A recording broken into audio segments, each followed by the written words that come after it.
बच्चा पैदा लिया है तो एक बार ना कोई रेप कर सकता है।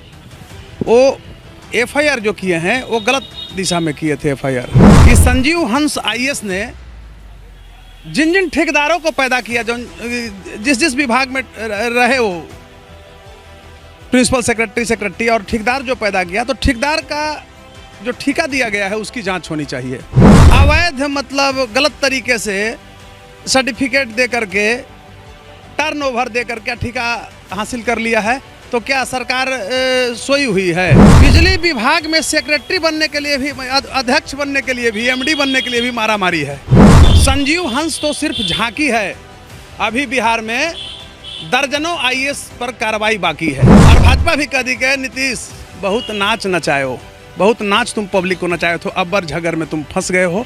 नमस्कार, आप देख रहे हैं NBC 24 और मैं हूं आप सभी के साथ ब्रह्मचारी आशीष। देखिए, आपको इस वक्त की बड़ी जानकारी दे दें कि किस तरीके से संजीव हंस मामले में अब पटना हाई कोर्ट ने राहत बरती है। संजीव हंस पर जो रेप केस था उसको लेकर के फिलहाल राहत मिली है, मगर सबसे बड़ी बात है कि क्या अब भी जो ईडी और सीबीआई की तरफ से जो निशाने पर थे संजीव हंस, उसको लेकर के क्या कुछ होगा। फिलहाल सरकारी पद से भी उन्होंने अपना जो है त्यागपत्र दिया हुआ। इन तमाम चीज़ों के ऊपर बातचीत करने के लिए हमारे साथ पटना हाई कोर्ट के अधिवक्ता कौशलेंद्र नारायण हैं, नेशन फर्स्ट डेमोक्रेटिक पार्टी के प्रेसिडेंट भी हैं। कौशलेंद्र जी, फिलहाल तो पटना हाई कोर्ट से राहत मिलती नज़र आ रही है, मगर ईडी सीबीआई के चंगुल में तो अब भी है। देखिए, मैं कहना चाहूँगा कि रेप का जो आरोप था वह एफआईआर रद्द किया गया है। वो कई मामले में फंसे हुए हैं। सबसे बड़ा मामला तो यह है कि बच्चा जो पैदा हुआ है डीएनए टेस्ट का, वह बच्चा आखिर है किसका, तो यह मामला भी है, ईडी का मामला है। और उसमें सिर्फ संजीव हंस ही नहीं है, गुलाब यादव हैं। गुलाब यादव का नौकर ललित का नाम है उसमें। तो ऑनरेबल पटना हाई कोर्ट ने रेप का मामला को रद्द किया है। देखिए, मैं एक चीज़ बता रहा हूँ, थोड़ा मेरी स्पष्टवादिता पहचान रही है। कोई भी महिला अगर कहती है कि मेरे साथ गर्भपात करा दिया गया था रेप करके, मैं मानता हूँ, इस एफआईआर को मैंने भी देखा है, रूपसपुर थाने का था। लेकिन एक बार गर्भपात करा दिया तो दूसरे बार फिर वह प्रेग्नेंट हो गई है और बच्चा पैदा लिया है, तो एक बार ना कोई रेप कर सकता है। वो एफआईआर जो किए हैं वो गलत दिशा में किए थे। एफआईआर तो रद्द होना ही था। लेकिन अब रही बात संजीव हंस की मुश्किलें बढ़ने और घटने की, तो मुश्किलें उनको घटने वाली नहीं है। ईडी में हैं, कई तरह के मामले में वो फंसे हुए हैं, गलत टेंडर देने में है। सबसे बड़ा एक मुद्दा है, विमर्श का मुद्दा है, मैं आम जनमानस के लिए कह रहा हूँ कि संजीव हंस आईएएस ने जिन जिन ठेकेदारों को पैदा किया, जो जिस विभाग में रहे, वो प्रिंसिपल सेक्रेटरी और ठेकेदार जो पैदा किया, तो ठेकेदार का जो ठेका दिया गया है उसकी जांच होनी चाहिए। कई ठेकेदार इसमें फंसेंगे। रोड पर चलने वाला अवैध मतलब गलत तरीके से सर्टिफिकेट दे करके, टर्नओवर दे करके ठेका हासिल कर लिया है, तो क्या सरकार सोई हुई है? सरकार को पता नहीं, सबको पता है कि कौन ठेकेदार गलत तरीके से ठेका लेकर के और अरबपति बन गया। दूसरी तरफ मैं आपको कहना चाहूँगा कि यह संजीव हंस का ही मामला नहीं है। बिजली विभाग में सेक्रेटरी बनने के लिए भी, अध्यक्ष बनने के लिए भी, एमडी बनने के लिए भी मारामारी है। मैं आपको बता रहा हूँ, पावर जो है विभाग है, एक बहुत मतलब लूट का अड्डा होता है। अभी देख रहे हैं ना, इलेक्ट्रॉनिक जो मीटर लगा है उसमें किस तरह से है, मंत्री फंस रहे हैं। विजेंद्र यादव जी हैं, ये बिहार के माननीय मंत्री हैं, इनके घर में बिल आता है 500-600। कितना दुर्भाग्य है। तो कहने का अर्थ हुआ कि और जो जुड़े हुए कई आईएएस हैं ये तथाकथित सुशासन के राज्य में, और इन्होंने जो लूट किया है, खसोट किया है, बंदरवाट किया है, पैसों का दुरुपयोग किया है, और बिहार सरकार में जो फाइनेंशियल इरेगुलेशन का मामला है उसके तहत उन लोगों पर भी कार्रवाई होनी चाहिए। संजीव हंस तो सिर्फ झांकी है, अभी बिहार में दर्जनों आईएएस पर कार्रवाई बाकी है। नहीं, लेकिन कौशलेंद्र जी, संजीव हंस तो इस्तीफा तो अभी दिए हैं ना, अभी तक तो सरकार से। अरे भाई, जब उन पर रेप का आरोप हो गया, आप चार्जशीटेड हो गए पुलिस में, तो यह नियम है कि आपको इस्तीफा। ये दिए कहाँ थे? इनको सरकार ने हटाया, वो भी आप ध्यान दीजिएगा। जब ईडी ने इनको कार्रवाई कर दिया तो 11 कितना लॉबी इनका बड़ा था कि राज्य सरकार, हमारे माननीय मुख्यमंत्री जी सुशासन के, फर्जी सुशासन के रहनुमा, कुशासन के प्रणेता, इनको 11 दिन तक रखे हैं पद पर।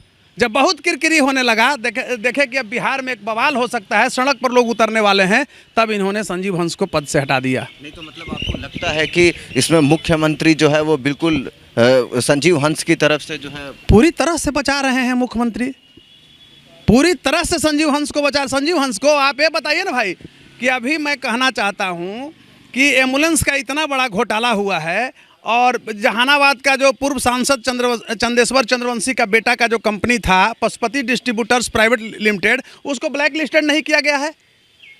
क्यों बताइए? ब्लैक लिस्टेड होना चाहिए था।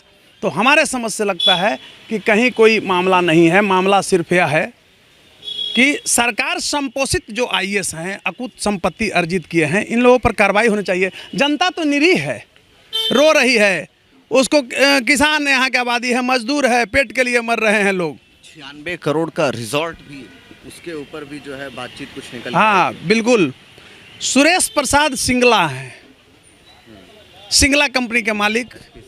हाँ, संजीव हंस जी जब सेक्रेटरी थे विभाग में बिहार में, तो एसपी सिंगला जी को अरबों रुपया का काम दिए, और अरबों रुपया का काम दिए, उसके एवज में उन्होंने सुरेश प्रसाद सिंगला के नाम से ही चंडीगढ़ में लिया है रिसोर्ट। ये सब बाद में ट्रांसफ़र होता, पोल खुल गई, ईडी ने दबोच लिया। तो हमारे समझ से लगता है, मैं स्पष्ट रूप से कहना चाहता हूँ कि बार बार मैं जो कहता हूँ कि बिहार में कॉन्स्टिट्यूशनल ब्रेकडाउन है, एक कॉन्स्टिट्यूशनल ब्रेकडाउन है। नीतीश कुमार और भाजपा की जो वर्तमान सरकार है, पहले आरजेडी की थी, अभी वर्तमान में बिहार को अगर रसातल में ले गया है। एक पशुपालन घोटाला कर करके लालू यादव ने उसको वर्ल्ड लेवल का उनको लोग बना दिया घोटालेबाज। वैसा नीतीश सरकार में दर्जनों नहीं सैकड़ों घोटाले हैं, और बढ़िया से अगर, लेकिन जांच कौन करेगा बताइए? केंद्र में भाजपा की सरकार है। इस बार धीरे धीरे उन पर लगता है कि माननीय देश के यशस्वी प्रधानमंत्री नरेंद्र मोदी जी और यशस्वी गृह मंत्री अमित शाह जी कुछ लगता है कि झगड़ चला दिए हैं। नहीं तो मतलब ये इसके पीछे भी तो कुछ राजनीतिक षड्यंत्र नहीं लगता है? देखिए, राजनीतिक षड्यंत्र यह लगता है कि नीतीश जी बड़ी भागते थे, सबको ब्लैकमेल करते थे। ब्लैकमेल माने आफ्टर इंडिपेंडेंस मूवमेंट बिहार की राजनीति में कोई ऐसा मुख्यमंत्री नहीं हुआ जो न इतना बड़ा जातिवादी हुआ और न इतना बड़ा घोटालेबाज हुआ, और अपने को कहता है कि हम चरित्रवान हैं। बिहार को लुटवाया बैठ करके। पहले आरसीपी टैक्स चलता था बिहार में, पता है ना, रामचंद्र प्रसाद सिन्हा, आरसीपी टैक्स हुआ, हर एक डीएम से बंधा हुआ था, सीओ बीडीओ सारे लोगों से टैक्स उन्होंने लिया। जब पैसा के बंटवारा का लेन देन में कुछ उलट पुलट हुआ तो उनको भगाया गया। तो मैं कहना चाहता हूँ कि नीतीश जी बुरी तरह से फंस गए हैं। इनकी घोटाले की अब जो है परत दर परत जो है। तो क्या लगता है नीतीश कुमार भी ईडी सीबीआई के रडार पर चले आएंगे? अरे आए हुए हैं भाई, अभी कहाँ जाएंगे? वोट की राजनीति है, इसलिए भाजपा भी इनको थोड़ा यूज कर ले रही है। मैं धन्यवाद देता हूँ नरेंद्र मोदी और अमित शाह, हेमंत सोरेन और अरविंद केजरीवाल के बाद नीतीश जी का बिल्कुल नहीं, मैं धन्यवाद दे रहा हूँ कि दो देश के नेता माननीय नरेंद्र मोदी जी और यशस्वी गृह मंत्री अमित शाह जी ने इन पर कार्रवाई शुरू कर दिया है। क्योंकि ये लालू जी के भी तो वफादार नहीं हुए। विकट परिस्थितियों में लालू यादव का परिवार, तेजस्वी ने साथ दिया, वहाँ भी लात मार करके इनको भागने में देर नहीं लगा। तो अबरी जनता कह रही है, ये कह रहे हैं कि मैं नहीं घोटाला किया, तो अबरी जनता कहती है, बिहार की जनता कह रही है, और भाजपा भी कह दी कि नीतीश बहुत नाच नचायो, बहुत नाच तुम पब्लिक को नचाए तो अब्बर झगर में तुम फंस गए हो। और ये संजीव हंस जो हैं बचने वाले नहीं हैं, इन पर तो कार्रवाई हो गई। बिहार सरकार के कई जो लालू के नवरत्न थे, उन लोगों पर भी कार्रवाई की प्रक्रिया शुरू हो रही है, और होनी भी चाहिए।